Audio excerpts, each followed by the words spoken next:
So that's the sharing again. It's whatever works. So the rest of this talks about this sorts of how to create hundreds of blog posts, because you look at 2 or 3 a day. That's a lot of content, and it's very easy to get dried up, and it's very easy to run out of ideas. So what I've learned to do is repurpose is one of our key things, and also how to generate ideas from just single things.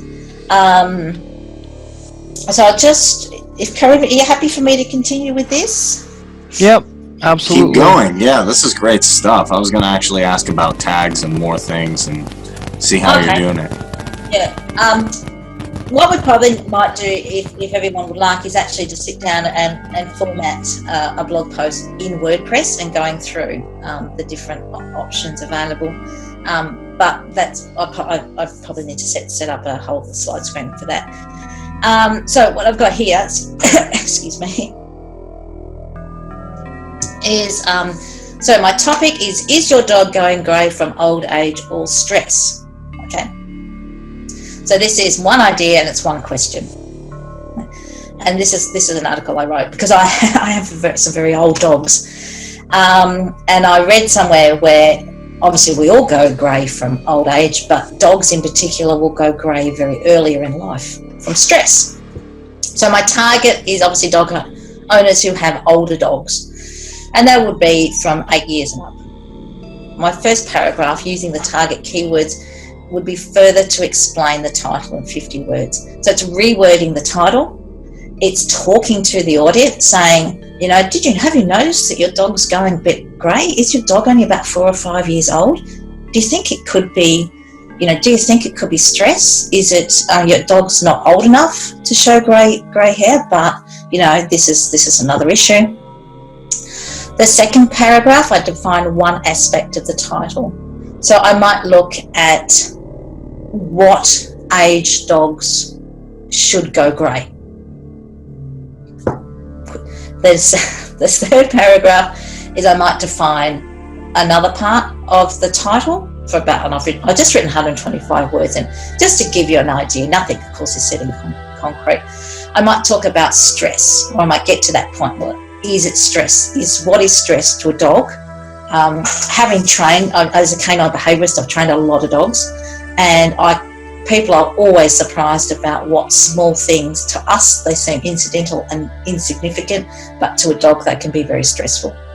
So I probably talk about that, and I conclude it up with 50 words. And usually when I'm talking to people particularly about the health care of their dog, I would always encourage them to seek veterinary advice, and I may even provide an external link to go to this vet's website. The American Veterinary Association has a fantastic website. It's got thousands of articles on it. It's really interesting. So does that make sense? Is there any questions about that little structure? I haven't gone off on a tangent. I haven't talked about different genders. I think in this article I did mention breeds. Some breeds and larger dogs show their age quicker. But that wasn't the focus. I wanted to keep basically looking at this, getting people to start to think about a dog's going grey, but is it old age or is it stress? Any questions about that? No? Chris, we can't hear you. Is your mic on? I was going to say, I think dogs only have 2 genders. but sometimes the gender do male dogs get I'm just making a joke. That's cool. Well, what about female dogs that have been bred a lot will actually age and get old. So one thing I've always wondered about, cats don't get old. Do dogs age faster than cats? Do you think they age faster than cats? Yeah, they do. Yeah. So again, we're going back to this topic. My keywords are dogs, puppy, dog owner, you can see the list there. Expanding on the topics, where do dogs go grey? The first paragraph. The second one, we're looking at breeds and things like that, and what does the research say? And again, that's a good opportunity to include external links. I'm not a dog expert on aging. Actually, from what my vet tells me, there isn't one. Mine's really disappointing. And should you be concerned if your dog's going grey? Yeah, and it's only relatively young or middle age. Yeah, you should be concerned there's something wrong. So that's just a little bit more detail about that particular one post. I'm got sharing. Okay, so now I've got this really good PDF, which you're all welcome to have a copy of. It's about creating magnetic, compelling blog posts. That's the email address. If you'd like to have a copy, you can let me know.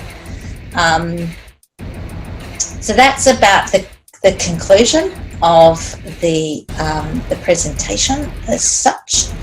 I'd like to go over though, if there's anyone got any more questions, and like to talk to you about finding content as well. So just to let me recap, we're going to keep, I would encourage you for now to keep your articles quite short at the moment. If you feel that you're stretching it out to 400 words, make it 2 parts. Okay? Because what you need to do at the moment is you need to drive traffic and you need to get people to your website. So you can spend a lot of time writing a 1,500 word article if you like. I find it one of the most laborious tasks in the world. And like I said, only the top part will be noticed by Google. However, they do have their place and they are important. So mix it up a bit by all means. But if you really need to get people to your website, and I'm assuming you do because you're here, then you really need to keep them nice and short and pop them up. One question should be enough for you to cover, to answer in 250 to 350 words. Yeah, so any questions at all? I have one. We talked about images, but how about using YouTube videos in your blog posts? Because me and Chris are heavily in YouTube. If we get in blogging, let's say we made like 2 or 3 videos. Let's say there's a blog post about this video and it's broken into 5, 6 videos. What would you recommend to do? Well, what I would do is, like I said, Google can't see images. Now, I'm being a little bit pedantic with this because I want to drive home a point. You can, of course, add lots of videos and lots of images to your blog posts and have a blog post that is purely images, as photographers do it all the time. And you can mix it up a bit, but don't do it too much. If you're going to include your videos, I'd include a 250 word introduction. If you're going to talk about the great images you took on your holiday to Alaska or Northern Australia, get your 250 words in. And your captions will count as your word count. You'll notice when you add your images in with captions, your word count goes up in WordPress. So you can sort of tip it over the edge a little bit with your captions. Yeah, but you guys are great with videos. Obviously, that's your thing. But I would try and get your written content up, particularly at the moment. Once you've got a really good established following and the millions are rolling in, you do what you like. But until that time comes, 250 words. See, I tend to use videos in my blog posts when I do mine, and was doing it more towards the end when I was really blogging every day, because of the fact that people tend to gravitate to videos so much and what they're seeing, that I can put enough content in there that is a lot of times saying what I'm saying in the video or to the same effect for those that want to read it, and will go down to look at where they can find out what I'm involved in, what I'm doing, or to maybe get them to go to my YouTube channel, or get them to at least click on my to go to my landing page or something. But I tend to do both because I think of the value that this day and age, people's short attention, but sometimes they'll read long enough to find out after what you said, they want to find out what you're getting into so they know where to go. Yeah, absolutely. And that's dealing with both the audiences. I don't want to read 250 words. I want to see the video. I don't need to, but Google does. Google does. Can't read your video, can't read all the information in your video. So your 250 words keeps Google happy. Your videos keep your visitors happy. Dan, I assume you're embedding them in your posts, not linking them straight. Yep. Oh, Dan's nodding. So, and yeah, embedding them. And of course, that's really good for your bounce rate, because people are hard. And I studied video production and making little videos last year. And one of the things that really, it sort of like woke me up a little bit, is people are hardwired to watch the end of a video. You know, they'll click, they'll swipe off, they'll jump out of a website or an article if they're not really that interested, but they'll watch till they get to the end. It's like there's got to be an ending. It's got to be a crescendo. Something great's going to happen. So yeah, and keeping them to the 1 or 2 minute videos, particularly if you're just trying to capture an idea, like you say, you want them. Then you might want them to move on to a sales page or more information or your YouTube channel. But yeah, I just did a little course about using videos, and I love them. I love using them, and I think they're really powerful. I just need to get a little better, because I get a little wordy in my videos, and it's because I just so I've been told that I've been told, even like, if you can try and keep it under at least 5, long enough that you can still get enough out, but not drag them on forever either, and hopefully get them to go to your link or your, you know, image or your banner or something like that. Yeah, absolutely. Yeah, look, I've used videos just to improve bounce rates, and some of them they automatically appear at the top of each post. Yeah, for some of my clients, because people will watch them. I'll watch them to the end, and if it's only for a minute, that's a big time, isn't it? Like you say, people have short attention spans. Yeah. I have another question, real quick, if that's okay. Let's say I have my phone next to me and I'm recording with a camera. Is it bad to transcribe what I'm saying in the video into a blog post? No, that's brilliant. That's really, really good. Yeah. I've got a webinar I do about content creation.